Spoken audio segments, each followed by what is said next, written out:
Hello बच्चों, कैसे हैं आप लोग। हम आशा करते हैं कि आप स्वस्थ एवं मस्त होंगे। आइए हम चलते हैं अपने अगले टॉपिक पर, प्रकाश छायाएं एवं परावर्तन। प्रकाश छायाएं एवं परावर्तन। इसमें हम देखेंगे पारदर्शी क्या होता है। पारदर्शी किसी वस्तु के आर पार देख सकते हैं तो वह वस्तु प्रकाश को अपने अंदर से होकर जाने देती है। ऐसी वस्तु को पारदर्शी कहते हैं। कहने का तात्पर्य है कि यदि किसी वस्तु के आर पार हम देख सकते हैं तो वह वस्तु प्रकाश को अपने अंदर से होकर जाने देती है। यानी हम जिसके आर पार देख सकते हैं वो पारदर्शी होता है। अपारदर्शी क्या होता है? हम किसी वस्तु के आर पार नहीं देख सकते, वह अपारदर्शी होता है। हम किसी वस्तु के आर पार नहीं देख सकते, वह अपारदर्शी होता है। अगला क्या है? पारभासी। पारभासी कुछ वस्तुओं को आर पार देख तो सकते हैं परंतु बहुत स्पष्ट नहीं। ऐसी वस्तुएं पारभासी कहलाती हैं। क्या मतलब है कि पारदर्शी वो है जिसके आर पार हम देख सकते हैं, वो पारदर्शी हुआ। अपारदर्शी किसी वस्तु के आर पार हम देख नहीं सकते, वो अपारदर्शी हुआ। और पारभासी वो है कि कुछ वस्तुओं को आर पार तो देख सकते हैं लेकिन स्पष्ट रूप से नहीं देख सकते, वो धुंधला दिखाई देता है। ऐसी वस्तुओं को पारभासी कहते हैं। नेक्स्ट आता है दीप्त। दीप्त क्या है? जो वस्तुएं सूर्य की तरह स्वयं प्रकाश का उत्सर्जन करती है उन्हें दीप्त पिंड कहते हैं। जो वस्तुएं सूर्य की तरह स्वयं प्रकाश का उत्सर्जन करती है उन्हें दीप्त पिंड कहते हैं। जैसे सूर्य, तारे, जलती हुई मोमबत्ती, बल्ब।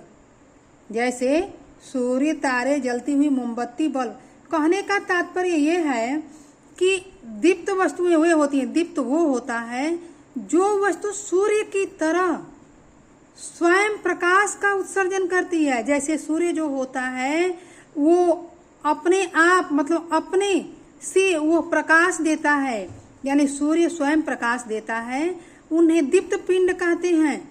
जैसे सूर्य जो हैं अपने प्रकाश से प्रकाशित होते हैं, तारे भी, फिर जलती हुई मोमबत्ती और बल्ब, ये अपने प्रकाश से ही प्रकाशित होते हैं। नेक्स्ट आता है प्रदीप्त। प्रदीप्त क्या होता है? प्रदीप्त जो वस्तुएं दूसरे के प्रकाश से प्रकाशित होती हैं, जो वस्तुएं अपने प्रकाश से प्रकाशित न होकर के दूसरे के प्रकाश से प्रकाशित होती हैं, जिनका अपना प्रकाश नहीं होता है, जैसे चंद्रमा, मेज, कुर्सी और पृथ्वी आदि। जैसे चंद्रमा, मेज, कुर्सी और पृथ्वी आदि। ये क्या हैं? ये अपने प्रकाश से प्रकाशित नहीं होती हैं। जैसे चंद्रमा, मेज, कुर्सी, पृथ्वी, ये दूसरे के प्रकाश से प्रकाशित होती हैं। वे क्या होती हैं? प्रदीप्त होती हैं। अदीप्त क्या होती हैं? वे स्वयं अपने प्रकाश का उत्सर्जन करती हैं, वो दीप्त होती हैं। और जो दूसरे के प्रकाश से प्रकाशित होती हैं वो प्रदीप्त होती हैं। अब आगे आता है दर्पण तथा परावर्तन। आगे आता है दर्पण तथा परावर्तन।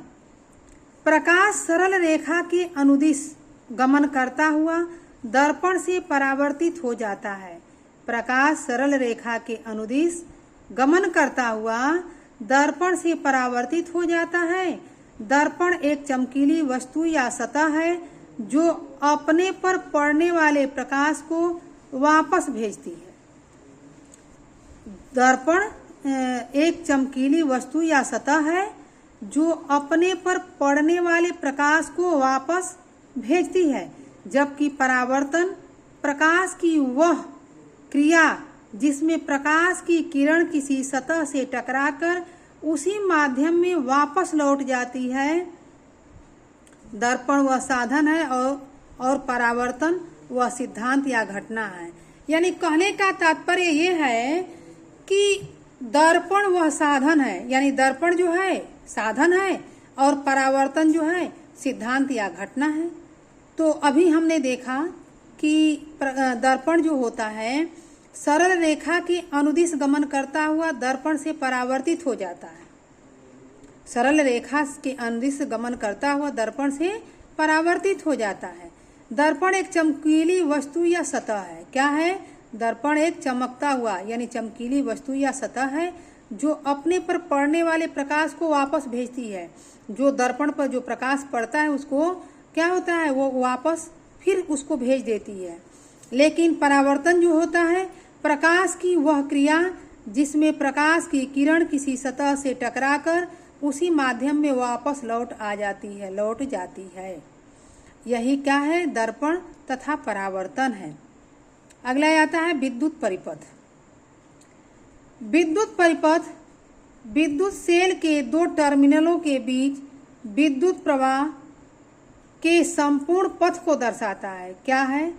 विद्युत परिपथ विद्युत सेल के दो टर्मिनलों के बीच विद्युत प्रवाह के संपूर्ण पथ को दर्शाता है।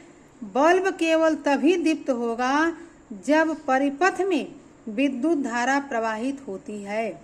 बल्ब तभी दीप्त होगा जब परिपथ में विद्युत धारा प्रवाहित होती है। ये विद्युत परिपथ होता है, ये विद्युत परिपथ है। अब आगे हम देखेंगे कि विद्युत धारा की दिशा विद्युत सेल के प्लस टर्मिनल से माइनस टर्मिनल की ओर रहती है। क्या? विद्युत धारा की जो दिशा होती है, विद्युत धारा की दिशा जो होती है विद्युत सेल के प्लस टर्मिनल जो होते हैं उससे माइनस टर्मिनल की ओर रहती है। जब बल्ब के टर्मिनलों को तार के द्वारा विद्युत सेल के टर्मिनल से जोड़ा जाता है तो बल्ब के तंतु से होकर विद्युत धारा प्रवाहित होती है।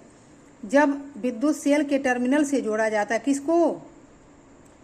प्लस और माइनस टर्मिनल को जब विद्युत के टर्मिनलों के तार के द्वारा विद्युत सेल के टर्मिनल से जोड़ा जाता है तब बल्ब क्या होता है? बल्ब के तंतु से होकर विद्युत धारा प्रवाहित होती है।